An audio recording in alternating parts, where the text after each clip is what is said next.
Hi, my name is Haley Pierce. According to Arthur C. Clarke, a famous innovator and author, the only way to discover the limits of the possible is to go beyond them into the impossible. The importance of this quote is emphasized by people throughout history who have created things considered impossible, such as Thomas Edison, Benjamin Franklin, Leonardo da Vinci, and thousands of other people. The primary purpose behind producing this presentation is to describe the process of developing our innovation. This will add clarity to the concepts around this creation, which will help you understand why it is suitable. The innovation design process begins with performing research to help innovation. This presentation will show you the final model that will allow you to meet the requirements of your shareholders. As every member has conducted profound research and interviews on topics about food waste, all members of this team are qualified to inform the audience about the steps of the design thinking process and their results. Points discussed in this presentation include secondary research, primary research, idea exploration, prototype building, and launch plans. Gabrielle Wilson will begin by informing you of our secondary and primary research results. Hello, my name is Gabriella, and to begin the innovation design process, each team member conducted their own secondary research. Multiple topics were studied to gain a better understanding of this issue. The subjects were explored through the University of North Carolina at Greensboro Databases Resources and through Google Scholar, EBSCO Host, ProQuest, and the government databases. The first topic research was global warming and the climate change caused by food waste. The United States Environmental Protection Agency states that food waste is 17% of the country's landfills. When that food decomposes, it releases methane, contributing 34% of all methane emissions worldwide. These chemical emissions are 21 times more potent than the carbon dioxide that causes global warming. And, as such, they drastically increase climate change. Global warming is a phrase that refers to the effect on the climate caused by human activities, such as deforestation, food waste, and the burning of fossil fuels. As well, there is evidence that global warming is having a strong impact on the environment. The second topic researched was the impact of landfills on the environment. Landfills cause a lot of harm to the environment and are extremely costly. An example of this is landfills' contribution to greenhouse gases and global warming. Landfills add to this potentially catastrophic problem through their emissions of methane. When solid waste is put in landfill, it decomposes by anaerobic bacteria, whose byproduct is landfill gas, LFG, about half methane and half carbon dioxide, both of which are greenhouse gases. This LFG also contributes to local air pollution.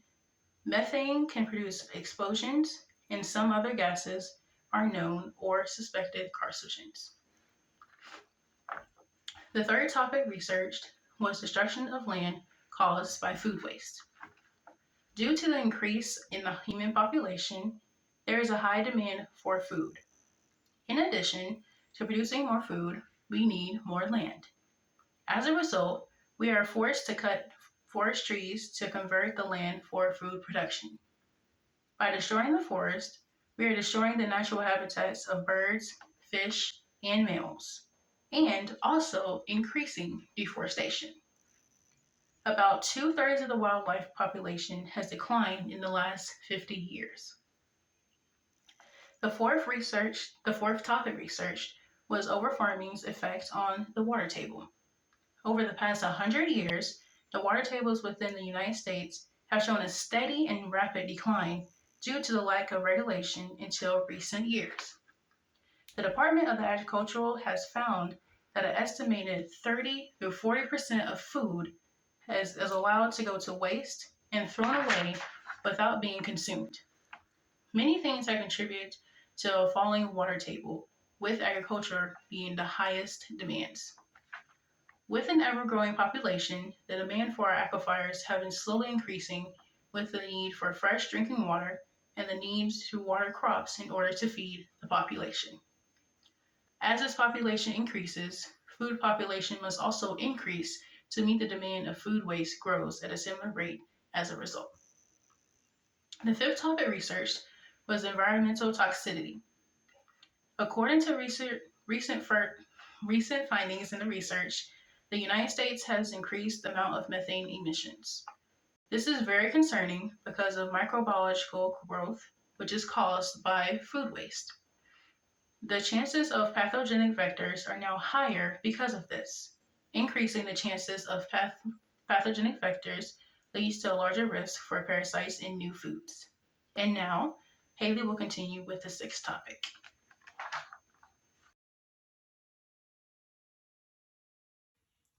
The sixth topic researched was fertilizer pollution. The addition of nitrogen compounds from human activity has become one of the major classes of air pollutants of significance to human health and the environment. Nitrogen fertilizer affects disease more by its effects on plant growth than its effects on pathogens. With excess nitrogen and phosphorus in the environment, nutrient pollution is one of America's most widespread, costly, and challenging environmental problems. The seventh topic researched was over carbon emissions. Food waste and carbon dioxide affect human lives and energy sources. The company's goal is to find a way to use wasted food and carbon dioxide as energy. There are several ways to convert them into energy, such as energy chemistry formula, biofertilizer, and biofuel. The key findings that come from the research results connect to our innovation in multiple ways. First, environmental issues caused by food waste is an incredibly important and time-sensitive topic. Action must be taken soon. Secondly, based on what our group has learned about these various topics, our innovation must be effective and usable. Otherwise, there won't be any seeable change to increasing the health of the environment. And lastly, there are many diverse environmental problems caused by extreme food waste. To create our innovation, we must focus on making a specific model that will solve a general problem, such as by creating something that reduces the amount of food thrown away. We are decreasing the amount of food sent to the landfills, which will therefore decrease methane and carbon emissions, which will therefore decrease global warming. Next, Michelle will discuss the primary research methods, key findings, and implications.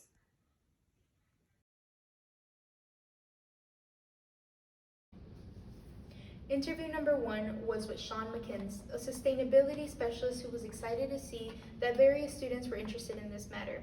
This interview was held over Zoom, in which McKins explained why landfills even exist and how he believes that food waste is an issue that will last a very long time. Interview number 2 was an interviewee by the name of Scott Millman. This interview was held via Zoom. He's a chief sustainability officer in the sustainability tracking, assessment, and rating system. He has very strong opinions about food waste from multiple perspectives, and he suggested that we inform people about the cost of food waste and how it can be seen as throwing away cash. Interview number 3 was with Sergeant Jeff Sanderson, a veteran who worked in water and fuel system management, and during the interview he stressed how important it was to test water samples to ensure the safety of consumption, and even suggested that we can help by fixing dripping faucets, which can save more than 50 gallons of water weekly.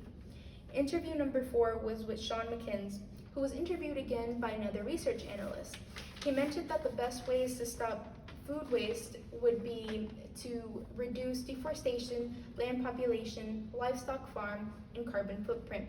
He also provided further information about how to help locally. This interview was conducted via Zoom. Interview number 5 was with Sarah Franklin, a chief firefighter, and she explained how decreasing fertilizer pollution would be helpful to our environment, and even gave us a few tips on how to help ourselves. Sarah also made sure to grow her own produce to help with food waste. Interview number 6 was with Dr. Chiito, a sustainability specialist who was chosen due to her knowledge of environmental toxicity. She commented on her beliefs on environmental toxicity and stated that one of the ways to reduce food waste is to control the overproduction of food. This interview was conducted through email. The survey was created using Google Forms to find data and information about what people think about the environment and what actions they take in regard to their food waste. The survey asked 13 questions, 12 multiple choice, and 1 open-ended, and received 36 responses. It was a distributed primarily through text messages and emails. The majority of the respondents were between the ages of 24 through 34 and over 65 years old. 54% of the respondents were female, 37% were male, and 9% identified their gender as other. I am now going to talk about key findings in the primary research. There are multiple findings from the interview with Sean McKins. One of them was that instead of saying that there is a way to get rid of landfills, he uses awareness to explain why we have food waste and how landfills and carbon footprints will be long-lasting. Mr. McKins also advised that people need to consider what they are throwing away and if it can be reused or recycled in any way. With the second interview held, we discovered that food waste could be energy. We are using biofertilizers, biogas, and biodiesel right now. In addition, the oil we are using on campus can change into biodiesel. Regarding biofuel, when people send food to the landfill, it generates biofuel. They can use it as energy. By doing this, people can also reduce food waste. Now, Gabriella will go on to discuss interview number 3.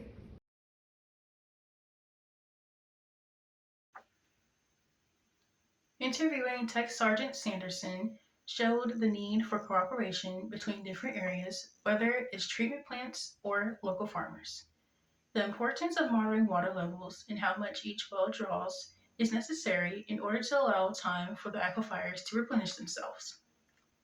After interviewing Sean McKinnis, gave insight into a better understanding of the food waste problem we face today in society.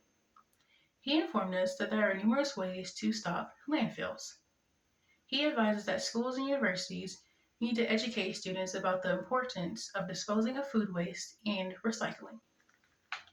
There are countless reasons why individuals should take fertilizer pollution more seriously, as it is one of the top contributors to environmental issues in the United States.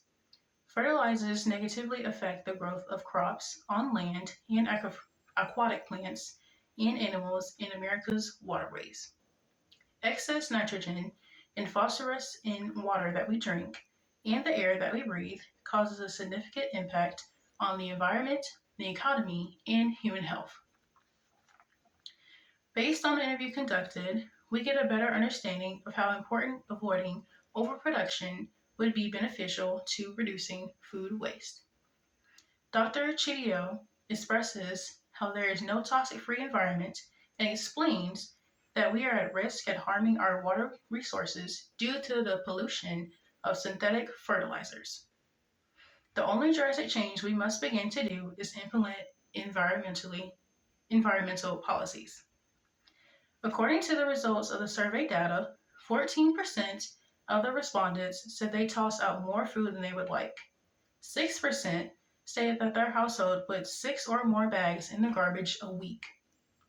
The primary causes of food waste are household members who don't eat all the food and that the food is left for too long in the fridge or the freezer.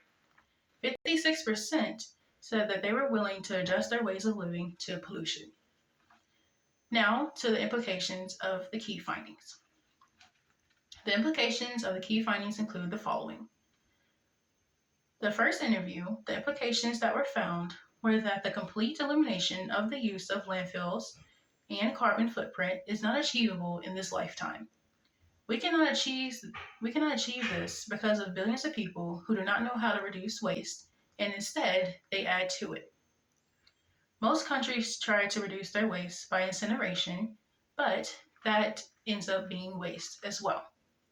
Incineration is not recommended because it impacts the quality of air, which in turn impacts the environment. In the second interview, there are so many ways to reduce, reuse, and recycle wasted food. In reducing food waste, the key point is awareness and understanding of food waste. Most people don't notice and realize how much food they are throwing away every day. Throwing this food away also means throwing their cash into the trash. In addition, it connects with understanding.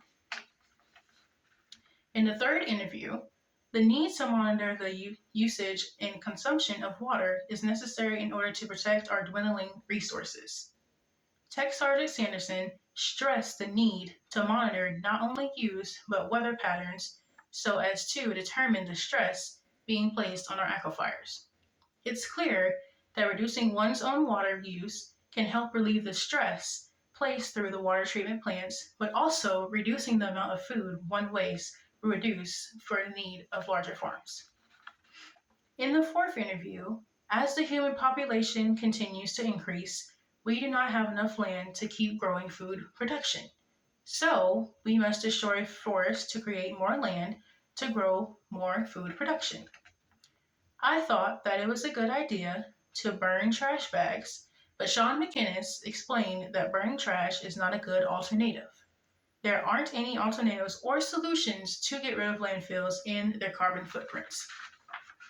In the fifth interview, some examples to reduce fertilizer pollution are using phosphate-free soaps, shampoos, detergents, and cleaners conserving energy in our homes to decrease airborne nutrient pollution from fossil fuels, and using vehicle transportation less.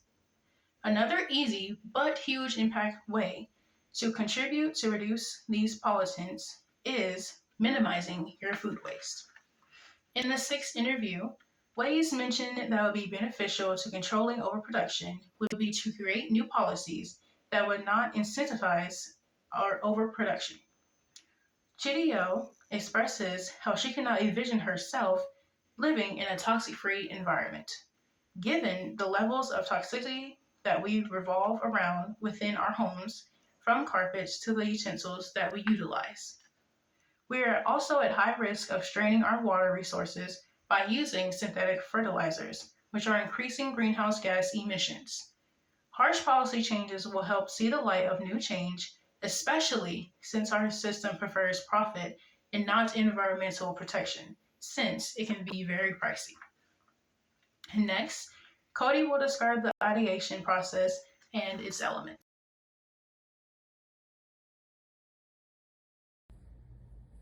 So we began in the brainstorming phase where we decided that no idea was going to be left off the table. Every idea was a good idea, and just get everything out so we can try to find the common traits among all of them. Our ideas range from just throw everything out and only buy what you need on a daily basis to limiting what people bought within the grocery stores by way of kind of a ration card. Both terrible ideas, obviously, for obvious reasons. But we ended up with some more serious ideas, such as an app system that would track how much you bought and how much you used on a weekly basis to better help you prepare a grocery list. We left nothing off the table, and then eventually it devolved into a how ridiculous are we going to get before this is no longer productive. And once we hit that part, we finally moved into the explore phase where we looked at every single idea to try to figure out what is the common trait and how can we design a product to benefit our consumers. And then we eventually came to the conclusion that limiting the amount of food both bought and used were where we should focus our efforts. So we came up with utilizing a combination of an app tracking system and scales within your fridge to help you create a shopping list and see what your trends are on a weekly basis. That wound up being the best idea out of everything. So we decided that we would have the app connect to the scales, place it in the fridge, and then you would have a little handy device that helps you prepare your grocery list on a weekly basis. So finally, we reached the design phase on how should this app look and how should the scale system work. We made up a mock digital scale, placed it in the fridge to act as a tray for all your fruits and vegetables. And the app would actually allow you to interchange what you keep in there. So you could have 4 different scales and you could assign a fruit or vegetable per scale. And then it would measure the amount left, how long it has to spoil, and then see how much you're wasting every week as you use it. It learns the consumer's eating habits and helps better create a shopping list that will limit their waste. We made it easy to install, so it was just a tray for the scales, a wire that leads out the door, and then it connects to the screen on the front of your fridge that is stuck with adhesive tape. And then all of that's connected to an app within your phone. And then we decided to design a website to put up some how-to videos and help the consumer to understand how the whole system works and how to install it. And then we decided that we should partner with grocery stores and shopping centers to help give them a kind of incentive and reward program. So if they're reducing the amount of waste that they have on a weekly basis, they get coupons for future purchases. And next up, we're going to transition to our main point of the final prototyping and how the process worked to get to that. And Darius Reed will take you on that trip. Hey everyone, my name is Darius Reed with explaining the final prototype process to create a final prototype. So when we was in an innovation group, we thought about what it would be easier way for us to interact and demonstrate awareness, food waste solutions. From there, we created an app called Fresh Scent that also keep track of food, also tells you when your food is spoiled by sending a notification to your phone. And also we have it's also a Fresh Scent. Well, every refrigerator there's a door, window that shows you and keep track of you as well, so you really don't have to use your phone. Our methods mainly focus to prevent and spread awareness of food waste, instead of wasting the food. And the app is easy to access. You can just go to your phone, and there was an app created. We designed the app to create an interface that made our users feel more welcome and excited to use the app. We tried to eliminate bad publicity, I guess. But in all, the app will help you create a lot of things.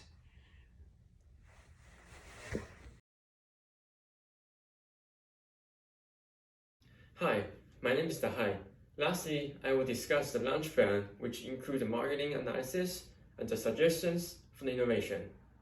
We need to source low-profile waste sensors and tray that will fit nearly on them.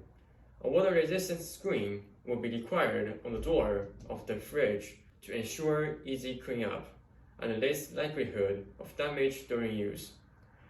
A team of programmers will be required to maintain the app and devices, pushing updates as more user data is analyzed and the program is easy to use.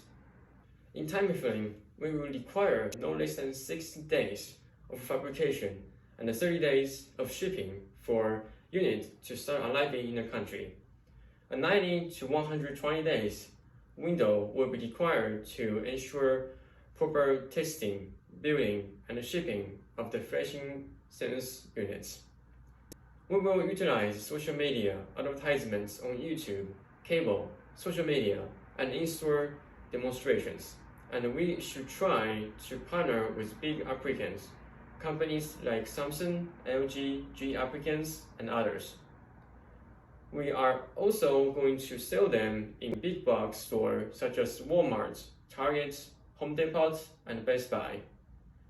About the way of purchasing, we recommend online orders directly from the company. In our website, they are developed with videos and technologies from users.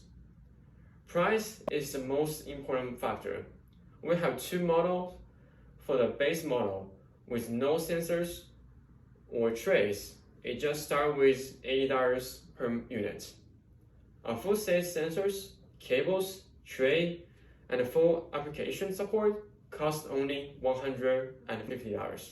The target audience should be those in their 20s to 40s who would be most likely to seek out our technology. Obviously, we do not want to neglect customers who fall outside of that age range. Still, our primary focus should be younger demographic who have shown to be more consideration about environmental issues. People may worry about how to install it. Training requirements should be rather minimal. A step-by-step guide will be integrated into Fresh Sense upon the first time. We also have offers for your friends and family. Offers of invite a friend for additional sensors and trades at a discounted price could also incentive existing customers to purchase. We recommend offering a feature within the app to allow users to submit feedback on what they like and dislike. This will allow our development team to filter through the suggestions and build the app around what the customers need versus what we think they need. We hope these recommendations are useful when launching FreshSense. In conclusion, FreshSense is an innovation created to help solve food waste. Fertilizer pollution should be taken more seriously and hopes to create a positive impact on the environment, human health, and the economy. There are many ways to reduce, reuse, and recycle wasted food. The key point in reducing food waste is awareness and understanding. This problem goes unnoticed by how much food people are throwing away each and every day. The primary purpose behind producing this presentation adds clarity to concepts around this creation and helps you understand why it is suitable for the environment. Our innovation design process starts with performing research to help create the innovation. This presentation was to show you the innovation that will allow you to meet the requirements of your shareholders. The main points of this presentation included primary research, which included our key findings and our implications of key findings, secondary research, concepts, prototypes, and the launch plan.